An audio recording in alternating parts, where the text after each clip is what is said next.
everybody. Welcome back to Shannon's Lumber Industry Up-to-Date. It's episode 96. I'm going to call this one the Wright Brothers Experience because I recently took a trip down to the Outer Banks for work and made a stop off in Kitty Hawk. And it was totally unplanned, but I had an incredible time. And it just reminds me that wood and woodworking and lumber is just kind of everywhere.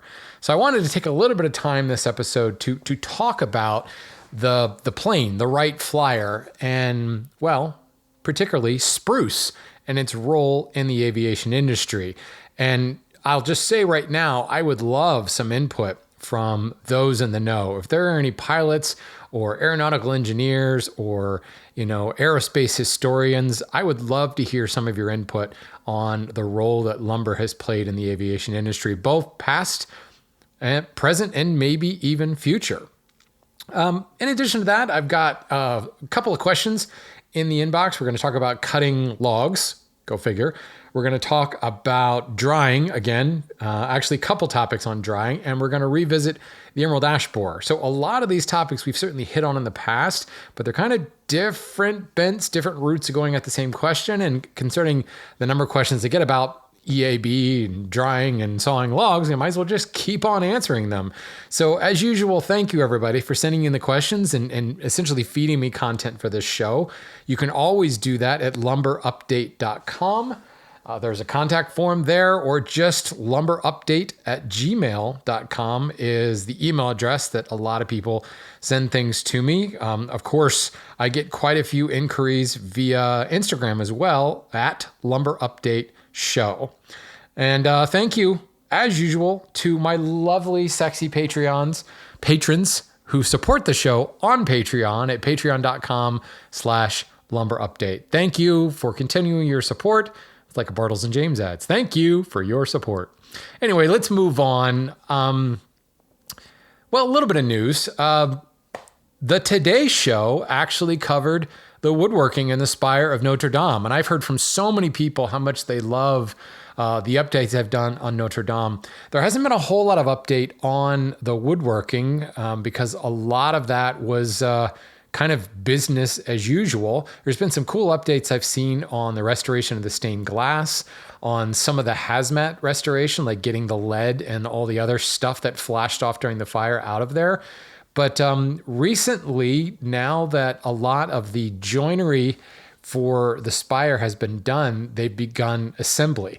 And this is very similar to any timber frame construction where the timbers themselves, of course, there's the whole felling and shaping into cants and drying and all that stuff. And then the joinery happens on the ends of each one of these timbers. And then you bring them all to one place and you essentially do a dry run. You do a dry assembly of everything, take it apart, put it on trucks, ship it to the job site, in this case, Ile de Cité in Paris. Sorry, I just went all NPR on you there for a second. Switched into my horrible French accent.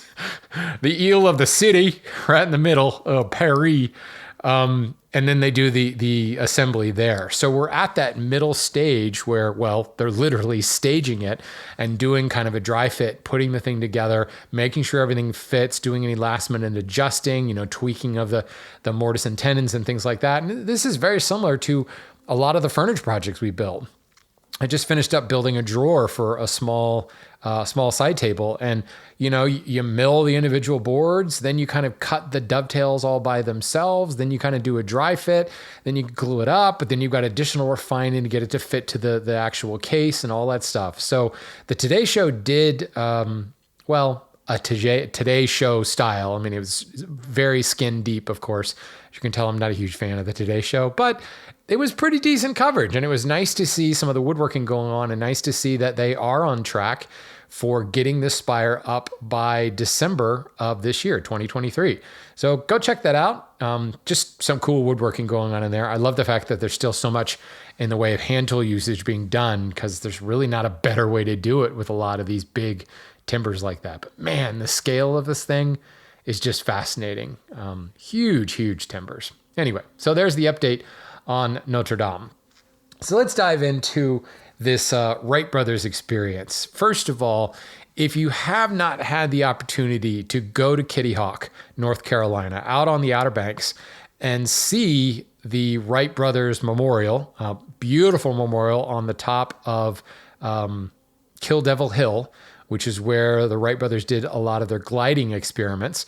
And it's basically like a several 100-foot tall sand dune right smack in the middle of a barrier island that is flat as flat can be with high, high winds. And the Wright brothers wrote that they came to Kitty Hawk looking for wind and for sand. They certainly wanted wind to test their glider, and they wanted sand to have a soft landing when they hit ground not so gently. And the quote is, "We came for wind and sand, and we have found it." And this whole area on Kitty Hawk, of course, now Kill Devil Hill has been seeded for grass to keep it from eroding away. But the Wright Brothers Memorial at the top is this beautiful stone, essentially shape of a wing. Really, really beautiful. I'll put it as the featured image for this show if you haven't seen it. But the museum itself does a really, really good job. Now, of course, they have a reproduction of the original Wright Flyer, the plane that actually made the initial flight. There were 4 initial flights. First one was like 100 feet. Most of the first 3 were like 100 to 200 feet.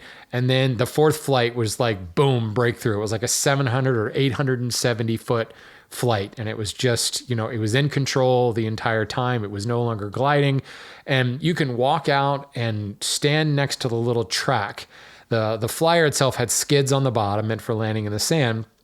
And they put it on like a railroad track to slide along. So this wasn't like a gliding start. This was starting on flat ground and using the power of the engine and the prop to get it off the ground. And it was fully in control for that initial flight, making it the first powered flight in the history of the world. And, this is all stories that we've heard before, but seeing it, like standing on the field, and they have big rocks laid out on the field that mark where they landed for their first, second, third, and fourth flights. And to see just how far they flew was really cool, and have the wind like literally blowing me over. Like I could lean over at like a 45-degree angle into the wind and still stay supported. It was just amazing to see that. Then walking in and reading all the history. And of course, I'm a cyclist / triathlete. So the fact that the Wright brothers were bicycle builders, mechanics, had the Wright Cycle Company in Dayton, Ohio, also is kind of a little Venn diagram of interest. We've got wood and cycling all together here. But the recreations they have of their cycling workbench, which of course had a leg vise on the front of it, which to me just means I need to beef up my current cycling workbench. I actually have a bookshelf. Actually, the Schwarz Anarchist Design bookcase is my my bike workshop bench. Now I feel like I need to add a leg vise to it just so I can emulate the Wright brothers. They also built a small wooden wind tunnel for testing experiments both with their prop, but also in wing warping, which is how they controlled the entire plane. Then you walk into the other room and there she is, the full 36-foot wide wingspan Wright Flyer in all its glory. And of course, it's all made out of wood. Specifically, it's made out of spruce. Well, a couple things. Spruce, ash, and eastern white pine. And man, it was beautiful. It was absolutely beautiful to stand there and look at this. And as the wood nerd, I didn't know this at the time. I didn't know that it was spruce, ash, and eastern white pine. So, of course, I'm walking up like taking pictures and kind of leaning over the velvet rope as close as I can to look at the spar members. The spar would be the leading edge and the trailing edge of the wing, the long part of the structure of the wing. Looking at the spar members, looking at the supports that connected, because of course it was a biplane, so it connected the two wings. And, at face value, because of course it gets, one whole side of this museum is all windows and the sun just bakes through there all day. So this wood has been heavily tanned and oxidized, and at face value, it looks like Western red cedar. It's got a kind of a deep red brown color to it, which I'm looking a little bit closer and I'm thinking, no, something's not right there. That's not quite Western red cedar. And moreover, would they have been able to get Western red cedar? Now, little known fact, well, it was for me anyway, the Wright brothers, of course, they're from Dayton, Ohio, which is why, drive around Ohio, you can see on their license plates, it says the birthplace of aviation, which is why Wright-Patterson Air Force Base is right there in and around Dayton. Well, they built most of their flyers and their gliders in Dayton, Ohio, and broke them down into parts and had them shipped to Kitty Hawk. But the original Wright flyer, they didn't do that. They thought, well, we could do some of the assembly on site, and they went to Norfolk, Virginia, which of course is Atlantic Fleet Command for the Navy, and always was a major shipbuilding area. And they couldn't find the spruce that they were used to getting in Ohio. They ended up using northeastern white pine for the spar because it was the only thing they could get in the 18-foot lengths that they needed. Two 18-foot lengths connected in the center makes a 36-foot wingspan. So anyway, I'm looking at this, and as I said, thinking Western red and just kind of thinking geographically how that distributed as a West Coast and British Columbia type wood. I'm thinking certainly there was Western red coming in, in the early 1900s. We're talking 1901, 1903, but it just seemed kind of unusual. So then I wandered into the workshop and I started reading some of the placards about the fact that I just shared, that they built most of the stuff in Dayton and had it shipped to Kitty Hawk. And I'm thinking, all right, couldn't have been Western red cedar because there was a huge amount of softwoods in the Ohio River Valley and northeastern United States in general, huge producers of spruce in the late 1800s, early 1900s, as well as large producers of white pine, northeastern white pine, Pinus strobus, in other words.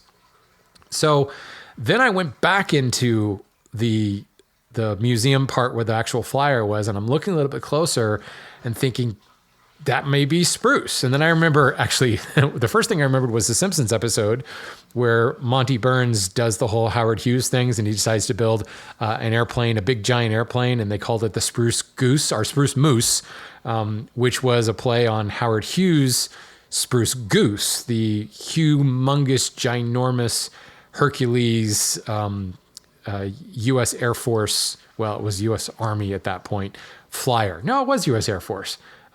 Big giant thing. And Howard Hughes got this giant wooden plane to actually fly, and it was all made out of spruce. So that was running through my head, specifically the Simpsons episode. And I thought, you know what? I wonder if it's spruce. Now, in-grain identification, it happens, wood species identification happens in the in-grain, folks. I couldn't see any in-grain whatsoever. I'm looking at beautiful vertical grain versions in the spar and the connecting members. And really, I just made an assumption this is probably spruce, just looking at the distribution of the rays that I could see, but couldn't really be certain without being able to see the end grain. So, of course, I went and I asked the park ranger. And the park ranger was incredibly knowledgeable. In fact, the park ranger was also a woodworker. So it was a fun little meeting of the minds there as we both began to geek out about this. And he's the one that told me that the Wrights, and I can't remember whether it was Wilbur or Orville, independently went to Norfolk, originally hoping to get the spruce, couldn't find it in those links, and ended up getting northeastern white pine. In fact, I think the original flyer, he was only able to get 16-foot lengths. So I think the original flyer was only 32-foot wingspan instead of the much later 38-foot wingspan that they had in the flyer version 2, I believe it was. Long story short, it didn't really matter for those initial concerns with their small motor and things like that. They were looking for strength to weight ratio. Now, spruce is renowned for its strength to weight ratio. Pine, not so much, but when you look at the technical numbers, it's pretty similar. The big thing that spruce is known for is really long, straight central bole of the tree and doesn't branch until it gets much higher off the ground. Whereas white pine is a branchier wood. So what that means is there's going to be more knots in the white pine, whereas spruce can be had in very long, straight, clear wood. And that's really what makes it structurally sound. You throw a knot in the middle and the structure goes right out the window. It's terrible at that point. And this is why spruce ended up becoming the major species for the aviation industry, was that incredible strength to weight ratio brought on by the fact that it's all clear. Now, there's quite a few different spruces. If you look them up, actually, our friends over the Wood Database have a good article on separating the spruce and other lookalikes. But what we were probably talking about was red spruce or black spruce.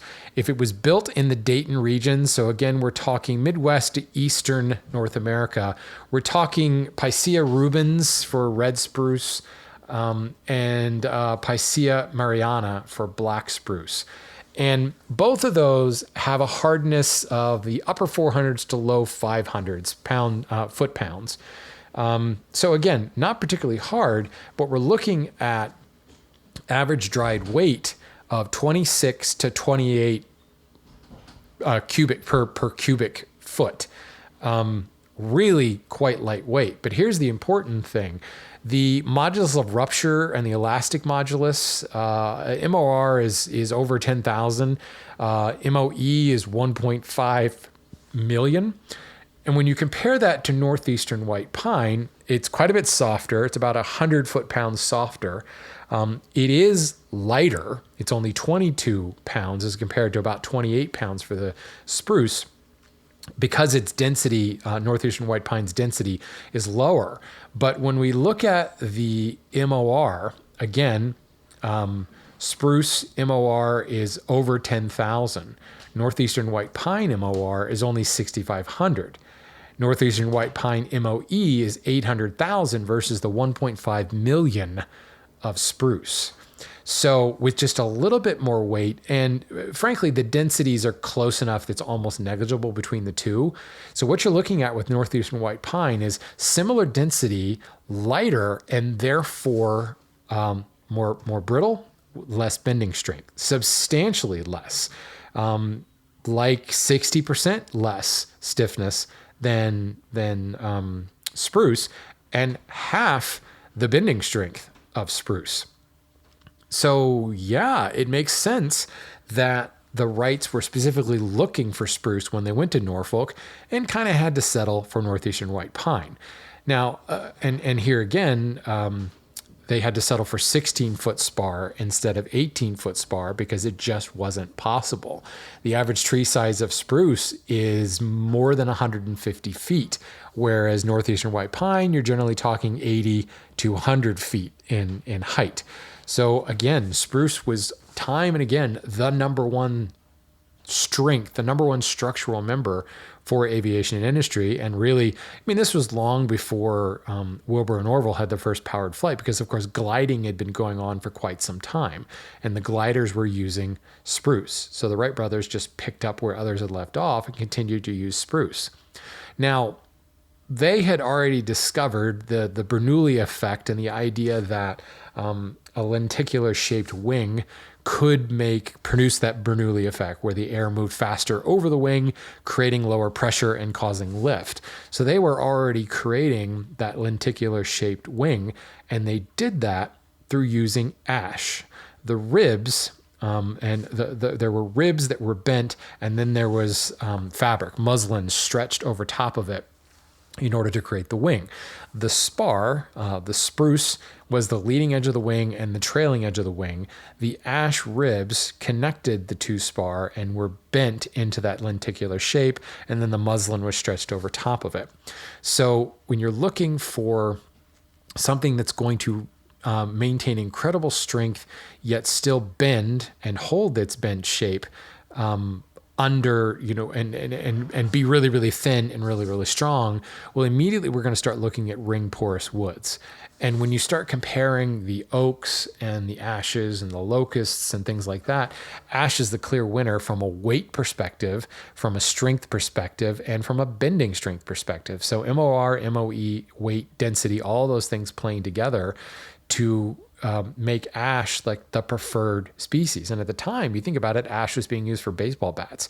Hickory was being used for baseball bats as well, but ash was really a very, very popular species for many different applications. Here again, that lenticular wing shape had already been determined, and people were using ash for this. So that was you certainly wouldn't want to use spruce or pine because it wasn't going to bend as well. And in those really, really thin strips that the ribs were made up of, it was losing a lot of its strength. Ash, because of that ring porous nature, could be shaped to be quite thin, yet still very, very strong. And with the high bending strength of ash, you could bend it and not lose any of that structure as you connected the two spar members. Now, the prop itself was also made with spruce. And this was interesting because I hear from woodworkers all the time, especially woodworkers who are building workbenches, and they can't find large timbers because they're making like a Rubo style and they want to make, big 5-inch by 5-inch legs. And they're like, I can't find any stock for that. Is it okay if I glue them together? Is that going to cause a structural problem? And I'm constantly reminding people, it's fine. You glue two boards together and essentially you've got one board now. The glue line, especially with modern glues, can actually be somewhat stronger than the natural glue line, the lignin that is in the wood. So when we look at how the Wright brothers created their prop, first of all, props up to this point were all marine applications. And if you look at like a boat propeller, it's totally different looking than an airplane propeller. The Wright brothers are the ones who really kind of figured that out.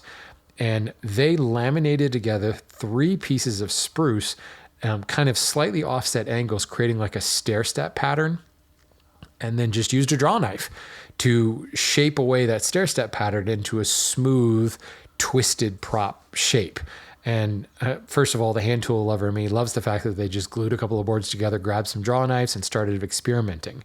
The wind tunnel that they built in their workshop told them the pitch and how the variable pitch needed to change as it moved closer to the arbor of the motor and further out to the tips of the prop. The length of the prop was all determined by the wind tunnel test they did, and just tweaking and playing with that pitch of the prop by using a draw knife, they were able to create 2 props that provided the thrust they were looking for with the low horsepower they had for their motor. Because of course, they needed low weight in the motor as well. The original horsepower is eluding me. I want to say it was like 15. That may be too high. Certainly when they did their initial test, they realized that, they were getting a lot of lift on these wings and they could carry substantially more weight. I think the Wright Flyer 4 had a motor that was nearly 4 times the horsepower and they were carrying multiple people around on it. So they were quickly realizing that while powered or strength to weight was a big deal, they could lift quite a bit more weight than anyone ever thought. Fast forward, a while to Howard Hughes and his whole Spruce Goose idea. You think about the weight, the size of that thing, all made out of spruce and plywood and things in order to lift tanks, multiple tanks and troop carriers and everything. Suddenly we realized this power to weight thing, the weight issue, while it was still important, was not nearly as important as we used to think when we were just gliding, when we were just relying upon the wind. Now we could generate thrust and we could drive into the wind and create quite a bit more lift. So, we're straying away from lumber at this point and venturing into history and aviation. So let me try to rein this back into areas that I know what I'm talking about. But here again, the geek that I am just loves the history, and I love the central role that the wood played in all of this. And I'd be lying if I told you I wasn't tempted to build my own Wright Flyer when I walked out of that museum. In fact, I bought a little model, and I will probably be building that. It's I can't remember the scale, but it's still like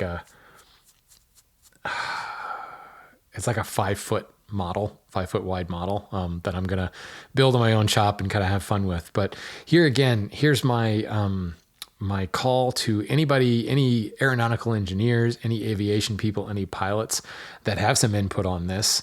I know that we don't sell a lot of lumber today to the aviation industry. We do sell plywood. We sell a lot of lightweight plywood to smaller, I'm using a brand name here, but Learjet type things. I know that's a brand name, but those type of smaller jets, we sell some plywood to them. But I do know that, of course, plywood and like foam core plywood and things is used a lot in that industry. I'd be curious to find out today what kind of solid wood is still used. I imagine aluminum and carbon fiber, especially carbon fiber, have taken over on the higher end of things. But like, as you're talking about small, like single engine prop, Cessna type thing. Again, realizing that's a brand name. I'd love to hear from any pilots out there about how much of those planes are actually made out of wood anymore, and how much has been made, shifted over into metals like carbon fiber and aluminium. There we go. And moreover, what kind of internal parts, maybe the outer control surface and everything are made out of metals, but I wonder what the interior is made out of things like spruce, and what are the species that are being used today, because if spruce is not exactly what it used to be in the early 1900s. Spruce, fir, hem fir has all been lumped into structural members. It's still quite easy to get, but you end up buying it as spruce pine fir, and it's 2x4s and 2x6s and things like that. And it's not particularly grown to be super, super tall and long and straight and clear. So getting an 18-foot spar member would be very difficult to do these days, since most of the, spruce pine fir is specifically grown over a short period of time in order to be turned into 2x4s and 2x6s and such. I wonder if there are concessions out there that are managing longer versions specifically for the aeronautical industry, or is that just gone the way of the dodo? So please, if you know, I could do a little bit of research on my own, but I always love to hear from actual experts who might be listening to the show. And if you know someone who is an actual expert who doesn't listen to the show, then forward this to them, and I'd love to hear their take on it. And nothing else, the history of the Wright brothers experience is just amazing. And please, if you are ever anywhere near the Outer Banks of North Carolina, make it a point to get to Kitty Hawk and experience that. Now I just got to get back to Dayton. I've been to Dayton before, but I have not been, and checked out any of the Wright brothers' history in that area. So now I've got to go and check out like Huffman Field, and of course the bike shop, and all the areas that may or may not still exist, just to further my experience with the whole thing. So anyway, I appreciate your indulgence and hanging with me on this little bit kind of tangentially about wood, but to me, just a really cool Venn diagram, as I said before, of my interests in history and my interests in wood.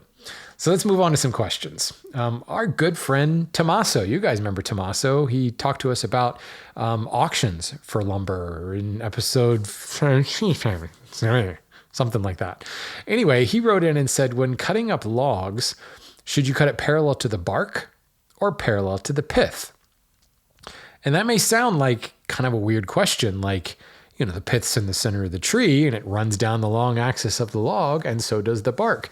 But the pith is not always parallel to the bark. The pith is not always parallel to the long axis of the tree. In fact, one might actually say that if you really look at a log, the pith is rarely parallel to the bark, because a tree tapers as it gets taller and taller and taller. I often describe, I think of, those like conical paper cups, like you go and there's like a water cooler and there's that little dispenser of paper cups and they're cone shaped. If you take those, and they're all stacked and nested together, if you take one of those stacks of conical paper cups, turn them upside down so the point is facing up, that's essentially a tree. Those growth rings are layering on top of one another, but they're also tapering to the point. So a lot of times you'll find that as that bark tapers, it's moving in the two. If you think of the bark on the outside of the tree is actually converging on a point at the top. So the bark is often not parallel to the pith. Now, as you go further down the log and get into the wider, more mature part of the tree, you may find at that point that the bark is more parallel to the pith.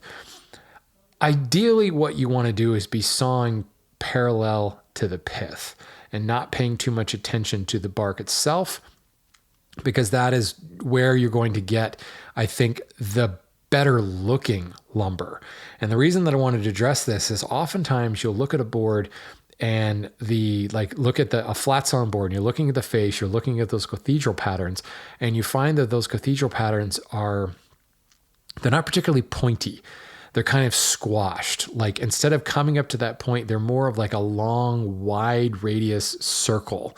And they're really, really spaced out. And you might look at that and think, wow, the distance between these growth rings is like 7 inches. What was going on with that? And that's because those growth rings are on a bias. they are, in that case, probably cut parallel to the bark, not parallel to the pith. So you're not really seeing, when we talk about a growth ring measures 1 year in a tree's life, and the wider space those growth rings are, the faster that tree grew, which may mean more favorable growing conditions, more water, better temperatures, better things for that particular species. And the tight growth rings mean that it had a harder time and it grew a little bit slower. Well, when you see a growth ring that is, inches and inches apart, you're looking at it at an angle in reference to the pith. And that can actually yield some real interesting effects, from tension wood to also dramatically reduced strength properties. When we talk about modulus of elasticity, modulus of rupture, we are talking perpendicular to the grain. We talk about compression strength, we're talking parallel to the grain. Those tests are done on boards perpendicular and parallel to the grain. Well, when you've got a board that's cut on a bias to the pith, you can no longer really test perpendicular and parallel to the grain. You're testing some angle in between, and you can see more delamination of those growth rings at those angles in between. So ideally, you want to saw parallel to the pith in order to gain the maximum strength in that particular board. Parallel to the bark gives you all kinds of other issues. Now you run into other issues where the pith is maybe offset, or the pith is growing at a weird angle because the tree grew on a hillside or grew in a highly windy area. You get all kinds of tension and things built up into the board, and sometimes a sawyer will saw kind of against that tension as a way to release some of that, but you still end up with a reduction in strength because you're not able to truly get parallel and perpendicular to the grain in your tests. So long-winded answer to that question is, ideally you want to saw parallel to the pith. Good question, Tommaso. Aaron has a question on drying. He says, I'm new to milling lumber. I recently purchased a Woodland Mills bandsaw mill. I live in Iowa, where the average humidity is between 60 and 80%. My question is, if I'm using my boards to build and line outside buildings, what do I need to dry my lumber to? Is air drying a few months adequate for it to come out to equilibrium with the environment? Does the atmospheric humidity and the percent of moisture in lumber correlate? I don't see the point in drying lumber to 6% if it's used outside in 80% humidity, or am I confused on this? Short answer, Aaron, yes, you're confused on this. The atmospheric humidity, or relative humidity, or one might even say absolute humidity, but mostly when we talk about humidity, when he talks about, Iowa was warm and wet, 60 to 80%, that's relative humidity. Humidity changes with temperature. It is directly proportional. The higher the temperature, the more water can be carried in the air. So when you say it's 80% humidity and it's 30 degrees Fahrenheit outside, there's not the same amount of water vapor in the air as when you say it's 80 degrees and 80% humidity. The air has a greater capacity to carry moisture the hotter it is. So that relative humidity number that you see on the Weather Channel and things like that has absolutely nothing to do with moisture content. That is an absolute humidity number. This is the amount of water molecules, whether free water or bound water, in the wood itself, as a percentage of volume. A log is volume of X. The moisture content is Y over X, essentially, and you get that times 100, you get your percentage. So, and it's a finite volume, right? There's a finite volume in a board. So as the water drains out or evaporates out as it's drying, that moisture content will drop. So equilibrium moisture content is a point where the board will neither gain nor lose moisture as part of its volume as it relates to the climate. So here, basically what you're talking about in Iowa is very similar to what I have out here on the East Coast, where you get, very humid summers. Certainly as the temperature and the humidity, the relative humidity goes up, there's more moisture in the air, so there's more moisture just saturating the wood itself. The wood will then absorb more of that moisture, and it will come into an equilibrium to the point where the relative humidity in the air around it is not really pushing any more moisture into the board, but it's also at equilibrium, so the board's not losing any moisture. That EMC, or the equilibrium moisture content, is going to vary from region to region. But with my shop here in Maryland being similar to Iowan summers, my EMC is about 12% in my shop. Right now, it's about 10% here in the spring, and it's starting to climb towards that high of 12%. This will vary pretty dramatically. It's interesting to do these tests in your own shop to have an idea what your EMC is. So one thing you can do is, if you have a moisture meter, certainly continue to check and see, where your wood levels out. If you've had wood that's been in your shop for a while, it's going to be at EMC with your shop, and take that moisture reading several times throughout the year to understand where it is. You also, if you bring a board into your shop, you can keep checking it to see when it stops losing moisture. And if for, weeks on end, it stays at the same moisture content, it's now reached equilibrium. It's a really good test to do so that you just know. I can say with authority, my shop, 10% EMC right now in the spring. It'll top out at 12% like in July and August, and the hottest, most humid parts of the month. It's just a good thing to know if you're going to be building anything in of wood in your shop. So they're somewhat related, but kind of not at the same time. The numbers don't really mean anything to do with one another, since it's more of an absolute humidity on the board and a relative humidity on the atmosphere. So now we've got that out of the way, let's get to your question. Yes, you can kiln dry wood. It isn't really necessary for exterior applications. So here's the thing. Kiln drying not only takes the moisture down, but it also hardens the cell walls. And we've got an episode of Wood Talk called Rehydrated Toast, because I've often used the metaphor that, when you take a piece of bread and it's nice and soft and pliable and kind of gooey, you put it in the toaster and it becomes crunchy and brittle. And if you try to rehydrate that toast, it just kind of falls apart, because what you've done is you've dried the toast to the point where it's become harder. It's become more brittle. It's lost some of that pliability. Well, in the case of wood, when you drop that moisture down really to 0%, and then you rehydrate it up to 4 to 6 or 6 to 8% when it comes out of the kiln, you're hardening the cell walls, and you're preventing the cell wall's ability to absorb moisture at the rate that it used to. It will still absorb moisture, but it sheds that water a lot more readily, and it doesn't absorb quite as quickly. It's that dry creek bed effect, where when it rains, you get a flash flood because the water doesn't soak in. It just sluices off and it runs downhill really, really quickly and violently. So a passing thunderstorm is not really going to have any effect on a kiln-dried board, because it can't absorb the moisture quick enough. So the humidity spikes when a storm comes through, and then it drops right after the storm, and the wood just doesn't change at all. Also, because those cell walls have hardened, the wood is a little bit more resistant to moving. It's not as pliable. Now, it will absorb moisture and it will move, but it does so slower. And that's why we hear that kiln-dried wood is just more stable. Now, it is harder. It is more brittle, as most things, when they become harder, become more brittle. But it's to a degree that it's not really affecting the structural integrity of the board. So there is that advantage to kiln drying an exterior cladding wood, so that it is a little bit more resistant to the fluctuations of the atmosphere.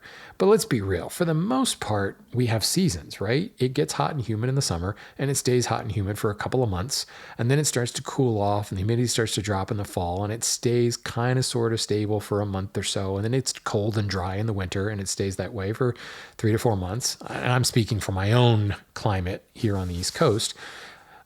Other areas like, California, with more of actually unique Southern California climate, it's closest to a Mediterranean climate, where it's warm and dry most of the time. In fact, they're warmer and drier in the winter, like during Santa Ana season, but it's pretty stable.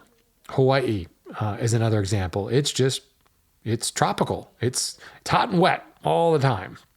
So there's not a lot of variance there. Move into tropical climes in like South America, and it's pretty much the same all along, all year round. So there isn't that variability, and it's not really that big of a deal. It's the temperate climes and areas with other elements like oceanfront and things like that that can have a little bit more violent swings in the atmosphere, that the kiln-dried wood will resist those swings a lot more.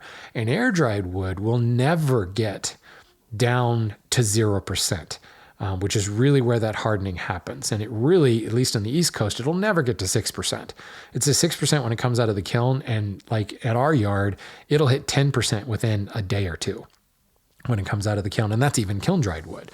So air-dried wood, if you're just letting Mother Nature do it, it tends to kind of level out at EMC, and it never goes below that. Why would it? That's why it's equilibrium, right? When it's at equilibrium, there's no reason to lose any more moisture.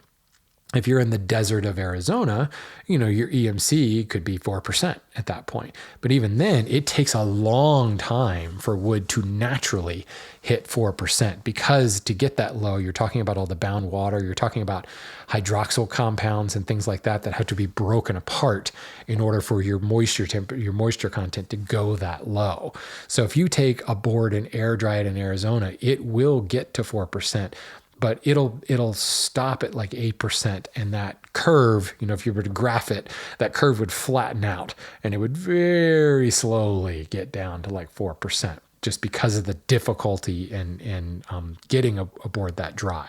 So you think about it, if you're cladding a home with a kiln-dried material, it's going to be more resistant to change, but probably not necessary, because of the slower shifts in climate that is the world that we live in. Even whether you endorse the more radical models of global warming or go for a more conservative look at global warming, it's still not super radical when it comes to day-to-day changes on the wood. All of this to say that many people choose to use, I'm going to throw air quotes up here, air-dried material for exterior cladding, because the air-dried material is of an already higher moisture content. Now, European countries have their kiln-dried standard is about 15%, whereas in North America, we're looking 6 to 8%, because North America is drier than Europe. So Europe's like, why would we go to 6% when it's just going to swell right back up to 18%? So a lot of quote air-dried material here in North America has just been dried to European standards and left that way. And that cell wall hardening that happens, in the 4% and under doesn't happen at 15 or 12% like you have with European lumber. So it is a little bit more pliable. It is a little bit more prone to take up water faster than the kiln-dried stuff. But it also is very happy at equilibrium. So the answer is you can do both. But if you're doing the drying, you're going to save money and time, which can be both, by not drying all the way down to 6%, or frankly to 0%, and then rehydrating during the reverse case hardening process, letting it air dry, or possibly putting it in a kiln for a shorter period of time, getting it down to 12% or closer to your EMC for the middle of summer, and then cladding from there. The only other issue you have to worry about is bugs. And I say the only other because that's kind of a big issue. Kiln drying will kill the bugs, and it's one of the only things you can count on to kill the bugs. So if you're cladding a house with wood, you probably want to make sure there's no bugs in it. In fact, you're probably by code going to be required to have a fumigation certificate to do that. So that's going to be the big thing. Air-dried wood may be better, and most of the, again, air quote, air-dried wood used in North America, it's already a rot-resistant wood to begin with, and you're not going to have as many bug problems. You wouldn't want to clad the outside of a house with ash, for example. A, because the emerald ash borer. B, ash is not really an exterior species. White oak, on the other hand, is a great exterior species, but the powder post beetle is causing problems with white oak. So when you're cladding with white oak, you need a fumigation certificate. When you're buying the lumber, it needs to have been kiln dried, and it needs to have that fumigation certificate to tell you that there's no bugs in it. There's no termites in it.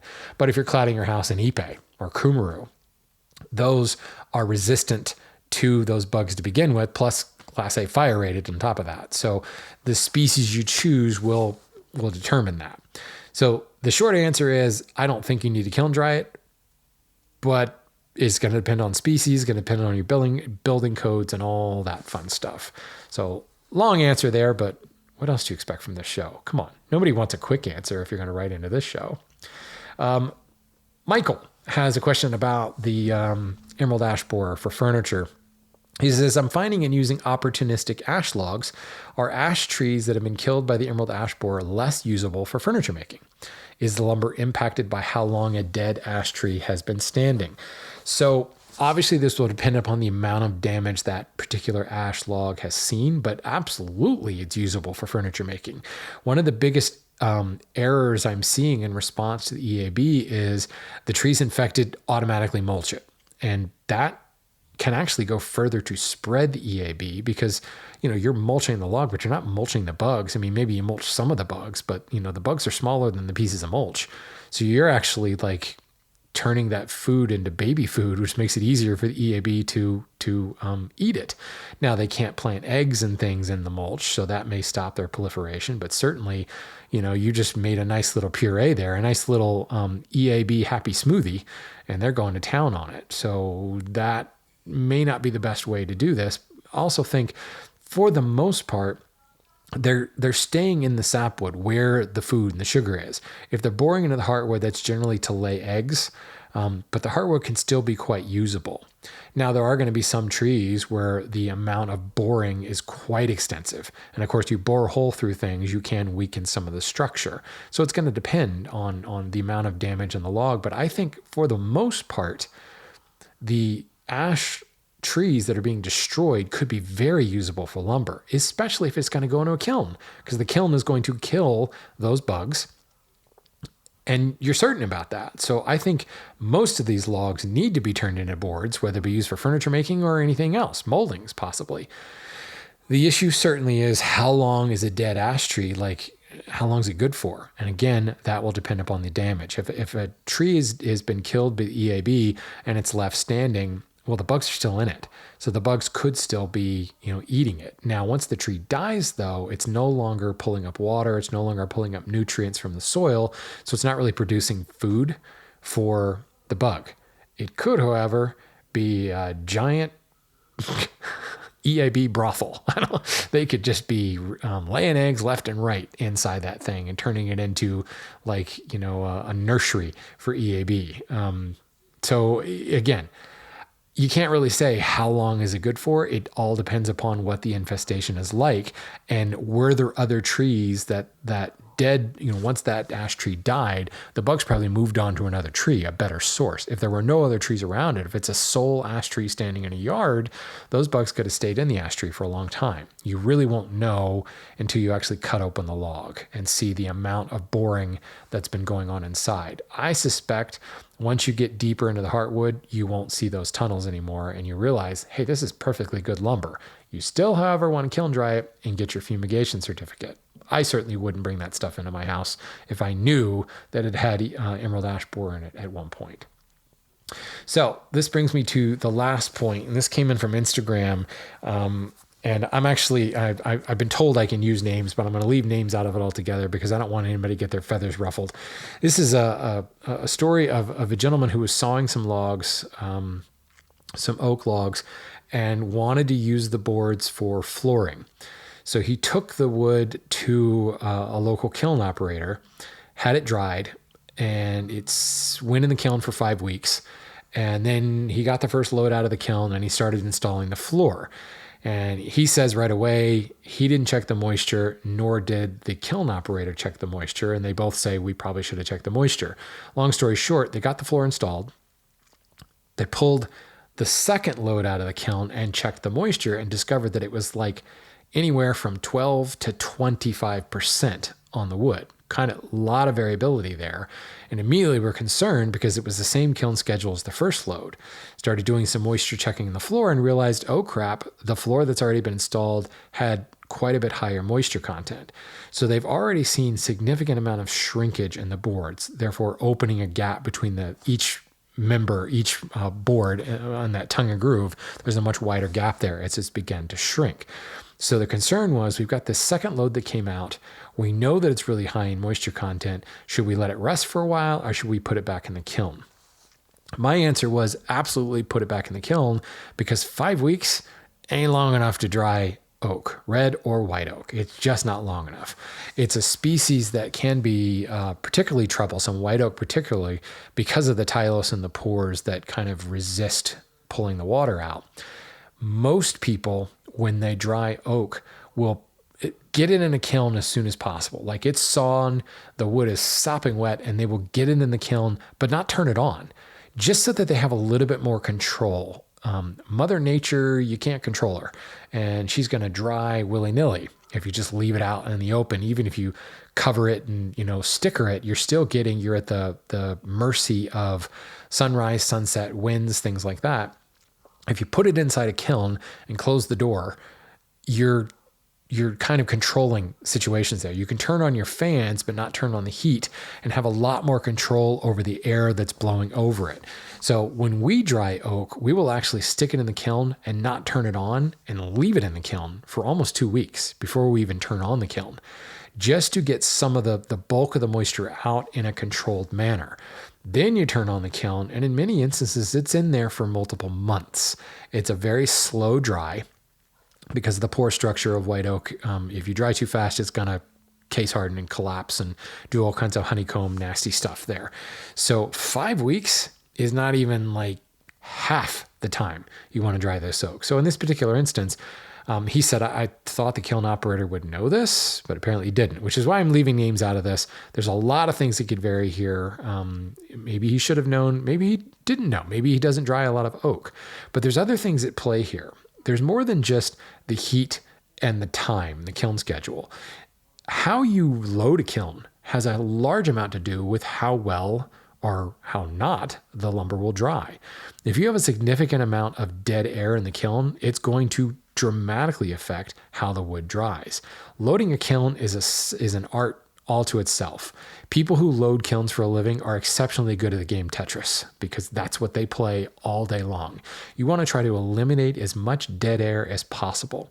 The stickers that you use, from the makeup and the amount of tannins into it, to the thickness, to the shape of the sticker, the space, how many stickers you put in along the length of a board will control how well a board dries. There is so much more to just stacking wood and turning it on. The levelness of that first course. You watch my buddy Matt's YouTube channel and all of his air drying sheds, and the amount of time he put into getting his bolsters not only level, but all perfectly parallel to one another. If that is off in the slightest, it's going to add tension. It's going to cause twists and everything. It's going to cause all kinds of problems when it comes to drying. So lots of other things could be at play here that maybe was not observed in this particular drying, which caused it not to dry as much. Mostly though, 5 weeks is just not long enough. So the caveat here is, if you have sawn some boards and you are going to take it to get kiln dried, you want to do a little bit of investigation and make sure that this person has worked with that species before. How long have they been running a kiln? What do they estimate the drying time will be? And here's the thing. Go to the Forest Products Laboratory website, or just Google something like kiln drying schedule for maple, walnut, pick your species. That's all public domain stuff. You're going to find, decades old documentation on what the kiln drying schedule should be. And if that kiln drying schedule says it needs to be in there for 8 weeks or 12 weeks, and this guy's telling you he can do it in 5, while it can be possible, there are some technologies that allow for that. I want to know, how are you getting this down to 5 weeks? Because, FPL, Forest Products Laboratory, says 8 weeks. And if they can give you a solid answer, you're good. But if they're like, no, they say it takes 8, but I can do it in 5, that may be a little too hold my beer for me. This is my lumber. I don't want to ruin it here. If you're drying it too fast, you're going to ruin it completely. You're going to turn it into firewood because you've case hardened the crap out of it. If you're just drying it not enough, then what's going to be the difference? Now I'm going to have an air dried wood that's not going to have that same stability of kiln dried, or I'm not going to have killed the bugs. And that's the primary concern for me, because I love working with air-dried lumber. It's the bugs that worry me more than anything else. So the moral of this story is, just because you're taking it to a kiln operator doesn't mean that they know what they're doing. And be informed.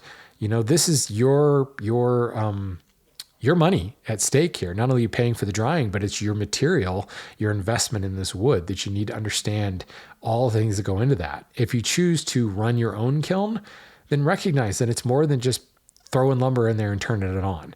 be very aware of how to load your kiln and be very conscious of the stickers you use and the spacing and the shape and all that fun stuff.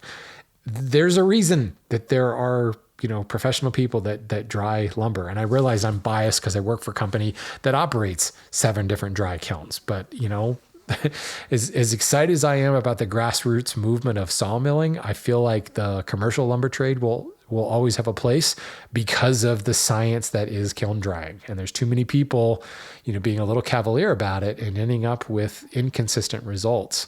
So yeah, be a little bit more aware of how you're kiln drying things.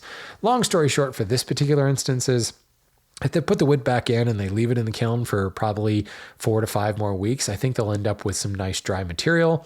Fortunately, this particular installation was a loft, so it wasn't going onto a substrate. It was actually going on a joist, so there's airflow on both sides of the flooring, and I think it's going to equalize nicely, and I think in the end, you might have slightly larger gaps on this, but they'll be okay. His solution is, because he's still got more flooring to do, he's going to wait for the second load to come out of the kiln, and he's going to use the stuff that he already was dried not enough in the first batch. He's going to alternate first batch, second batch, first batch, second batch.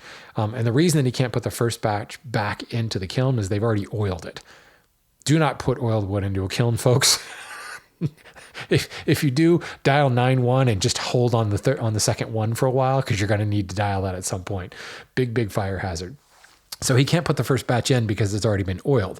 So he's going to put an oiled board down and then a second kiln load board next to that, and then an oiled board and a second kiln load, with the idea that the second kiln load is not going to shrink as much, whereas the first kiln load is going to shrink, and at least he can kind of half the shrinkage. If you put 2 of the first kiln load together, he's going to see large gaps like he already has in the already installed section of the floor. So, making lemonade out of lemons in this particular case, and lesson is learned.